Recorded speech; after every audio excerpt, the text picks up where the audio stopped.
নমস্কার, আমি Dona রিগালিস live kitchen channel নিয়ে তোমাদের সামনে এসেছি। আজকে আমি তোমাদের জন্য ইলিশ মাছের মাথা দিয়ে মুগের ডাল রেসিপিটা নিয়ে এসেছি। হয়তো কোনো কোনো বাড়িতে এই ডালটা হয় এবং তোমরা কিন্তু ভালোই বানাও বেশ।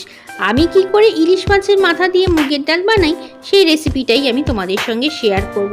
আশা করি ভালো লাগবে, আর যদি ভালো লাগে তাহলে কিন্তু বাড়িতে অবশ্যই বানিয়ে দেখো। কাতলা মাছের মাথা দিয়ে যেমন মুগের ডাল হয়, এইটা কিন্তু একেবারেই সেম। 1 কাপ মুগ ডালকে আমি ভালো করে ধুয়ে ভিজিয়ে রেখেছিলাম। এখন এটাকে সেদ্ধ করে নেব। সেদ্ধ করার সময় আমি এর মধ্যে সামান্য একটু হলুদ দিচ্ছি আর দিচ্ছি সর্ষের তেল। সর্ষের তেল দিলে ডালটা কিন্তু ফোটার সময় পড়ে যায় না, সেই জন্য সর্ষের তেলটা অবশ্যই দেবে ডাল সেদ্ধ করার সময়। আর দিয়ে দিচ্ছি সামান্য পরিমাণে একটু নুন। নুনটা আমি এখন কমই ব্যবহার করছি, পরে কিন্তু আমি নুন ব্যবহার করবো আরও। দেখো 10 মিনিট পরে তোমাদের দেখাচ্ছি ডালটা আমার সেদ্ধ হয়ে গেছে। এখন এটাকে নামিয়ে দেব। এর থেকে বেশি কিন্তু সেদ্ধ একেবারেই করব না আমি। দুটো ইলিশ মাছের মাথা নিয়েছি, সেটাকে খুব ভালো করে নুন হলুদ মাখিয়ে রেখে দিয়েছি। আর নিয়েছি সাথে কিছু কাঁচা লঙ্কা। এখন কড়াতে সর্ষের তেল দিয়ে দিচ্ছি ফোড়নে। আর যেহেতু ইলিশ মাছ, সেই জন্য কিন্তু সর্ষের তেলেই করতে হবে এটা। তেলটা ভালো মতো গরম করে নিয়ে আমি মাথাগুলোকে ভেজে তুলে রেখে দেবো। তেল যথেষ্ট পরিমাণে গরম হয়ে গেছে। এখন আমি মাথাগুলো দিয়ে দিচ্ছি। ইলিশ মাছের মাথাগুলোকে কিন্তু খুব ভালো করে ভেজে নিতে হবে। মাছের মাথা দিয়ে ডাল রান্না করার সময় মাছের মাথাগুলো যদি ভালো করে ভেজে নাও, তাহলে ডাল দিয়ে কিন্তু আষ্টে গন্ধটা কম হয়। আর যদি কম ভাজো তাহলে কিন্তু অনেক সময় ডাল দিয়ে আষ্টে গন্ধ লাগে। সেই জন্য মাছগুলোর মাথাগুলো ভেজে নিই, তারপরে আমি তোমাদের সামনে আবার ফেরত আসছি। দেখো মাছের মাথাগুলো কিন্তু খুব ভালো করে ভাজা হয়ে গেছে। আমি এখন মাছের মাথাগুলোকে তুলে নিচ্ছি। বাকি যে তেলটা রয়েছে সেই তেলটা কিন্তু ডালের ফোড়ন হিসেবে ব্যবহার করব। গরম তেলটার মধ্যেই আমি আরও 1 চামচের মতো তেল দিয়ে দিলাম। আর তেল দেওয়ার পরে ভালো করে গরম করে নিয়ে এর মধ্যে 3টে তেজপাতা দিচ্ছি আর দিচ্ছি 2টো শুকনো লঙ্কা। শুকনো লঙ্কা তেজপাতার থেকে খুব ভালো যখন গন্ধ বেরোবে, তখন আমি এর মধ্যে দিয়ে দিচ্ছি 1 চামচের মতো গোটা জিরে।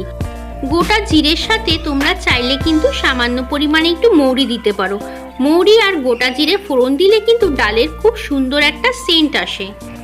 তেলের মধ্যে আমি 1/4 চামচের মতো হলুদ গুঁড়ো দিয়ে দিলাম। আর সঙ্গে দিয়ে দিলাম সেদ্ধ করা ডালের জলের অংশটা। হলুদটা যেহেতু পুড়ে যাবে তেলের মধ্যে, তাই আমি ডালের জলটা দিয়ে দিলাম। এখন দিয়ে দিচ্ছি গুঁড়ো মশলা। তার মধ্যে আছে একটু কাশ্মীরি লঙ্কার গুঁড়ো, 1/2 চামচেরও কম একটু আদা বাটা, আর দিচ্ছি এর মধ্যে খুব সামান্য পরিমাণে একটু জিরের গুঁড়ো। এখন আমি মশলাগুলোকে খুব ভালো করে কিন্তু কষিয়ে নেব। মশলা কষানোর সময় যে মাছের মাথাটা আমি তুলে রেখেছিলাম, সেই মাছের মাথাটাও মশলার মধ্যে দিয়ে দিলাম। মাছের মাথার সাথে মশলাগুলো ভালো করে কষলে কিন্তু বেশ ভালো হবে ডালটা খেতে। আর দেখো আমি কিন্তু 3-4টে কাঁচা লঙ্কা দিয়েছি। যে পরিমাণ ঝাল খেতে পছন্দ করো সেই অনুযায়ী কিন্তু ঝালের পরিমাণ বাড়িয়ে কমিয়ে নেবে। আর দিয়ে দিলাম সামান্য পরিমাণে একটু নুন। নুন কিন্তু আমি আগেও ব্যবহার করেছি আর এখনও দিলাম, সেই জন্য নুনের ব্যাপারটা কিন্তু একদম মাথায় রাখতে হবে। এখন দিয়ে দিচ্ছি সেদ্ধ করার ডাল।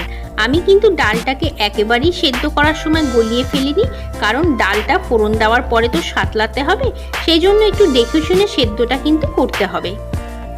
ডালের টেস্টটাকে বাড়ানোর জন্য আমি এর মধ্যে সামান্য পরিমাণে একটু চিনি দিয়ে দিচ্ছি। চিনি কিন্তু দিতেই হবে, তাহলে কিন্তু ডালটা খেতে ভালো হবে। এখন ডালটাকে মনে হচ্ছে খুব ঘন হয়ে গেছে। এখন আমি ডালের মধ্যে ডাল থেকে যে জলটা তুলে রেখেছিলাম সেই জলটা দেব।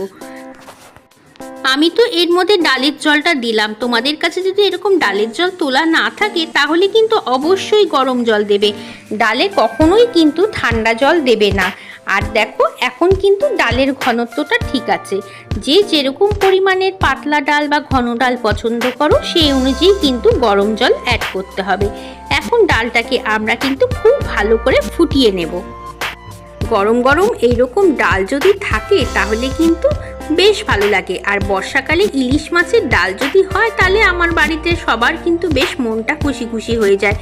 ব্যাস ডালটা কিন্তু হয়ে গেছে, এর থেকে বেশি আমি ঘন করব না। চলো এটাকে গরম গরম পরিবেশন করে দিই। এই দেখো তৈরি হয়ে গেছে ইলিশ মাছের মাথা দিয়ে মুগের ডাল। আমরা কিন্তু কাতলা মাছের মাথা দিয়ে প্রায়ই খাই। বর্ষার দিনে কখনো কখনো ইলিশ মাছের মাথা দিয়ে এইভাবে ডাল রান্না করে খেয়ে দেখো, সত্যি ভালো লাগবে খেতে। কেমন লাগলো রান্নাটা? যদি ভালো লাগে অবশ্যই লাইক কমেন্ট শেয়ার করো। নতুন বন্ধু হয়ে থাকলে কিন্তু চ্যানেলটাকে সাবস্ক্রাইব করে নিও। চলো আজকের মতো তোমাদের কাছ থেকে বিদায় নিচ্ছি। আবার আসবো অন্যদিন অন্য একটা সুন্দর রেসিপি নিয়ে।